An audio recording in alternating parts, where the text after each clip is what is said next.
See, my mom and dad always say they want the best for me, but then they do these totally crazy things.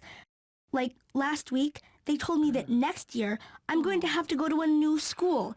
They say it's a lot better, but don't they know that I like my school?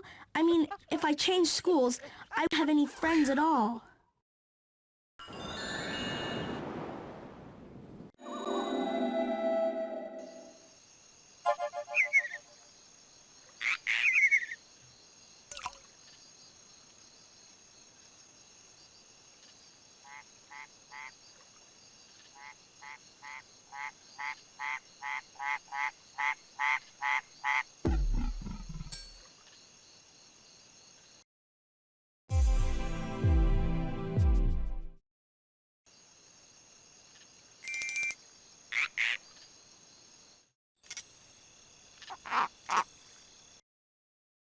The whole thing just doesn't make any sense.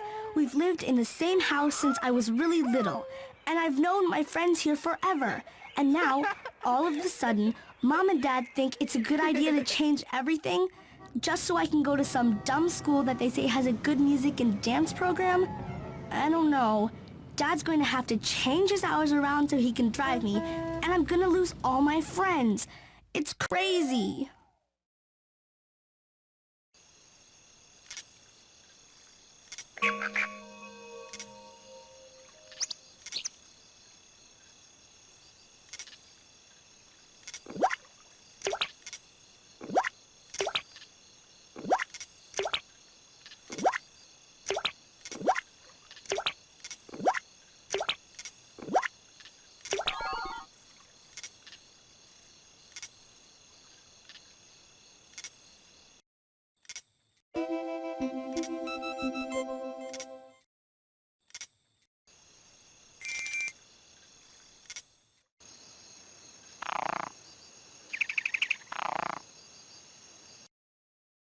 But I'm going to lose all my friends. I don't understand. Honey, we're doing this for you.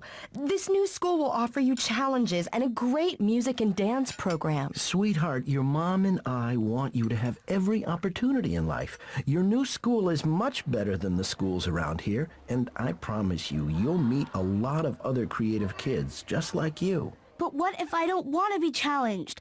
What if I refuse to go anywhere? Viva, the decision's already been made. We're doing this because we love you. Oh!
Hi, Mom!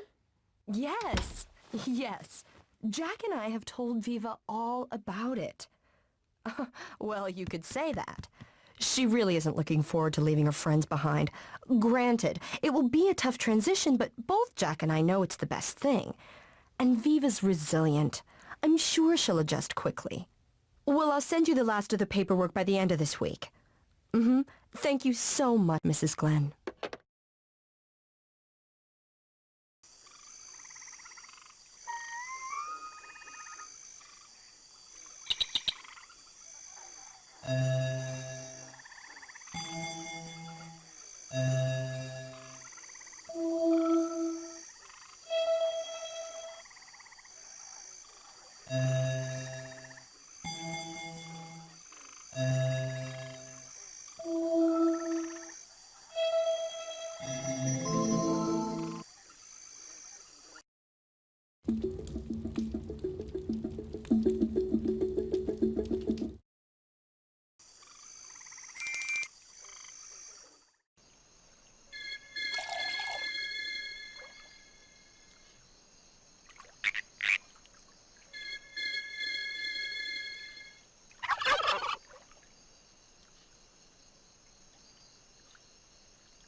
The Fire of Wisdom.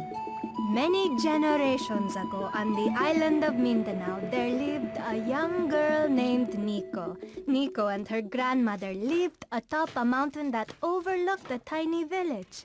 One day, Nico returned from a trip to the village with some very strange news. "Grandmother," she cried as she burst into the hut. "Grandmother, the sea is disappearing. The sea is leaving the land." Liloy immediately set down her weaving. "Describe to me what you have seen, child, and do not forget any details." Nico told her grandmother everything about the water that traveled backwards, about the beaches that were becoming dry. Liloy slowly rose. "Child, run to the work hut, grab every torch you can find, and bring them to me. Quickly, quickly!" "They do not know," whispered Liloy. "But I do. I remember." When Nico returned with the bundles, Liloy began thrusting them into their need fire. "Follow me and do exactly as I do." Nico's throat tightened in fear. Suddenly, deliberately, Liloy thrust her burning torches into the dry stalks of rice. "Grandmother," Nico cried. "Stop! I don't understand." The girl was sure that her aged grandmother had finally lost her mind. Down the mountain, villagers saw the smoke. Word spread like the fire itself. "To the mountain!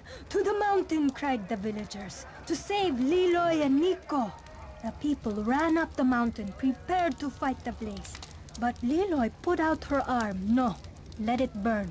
"My grandmother's gone mad," Nico sobbed. "She is burning our food on purpose." Liloy waited until the last villager puffed up the hill. Then she gathered them all together at the edge of the mountain. Liloy pointed to the dry beach below. "Look."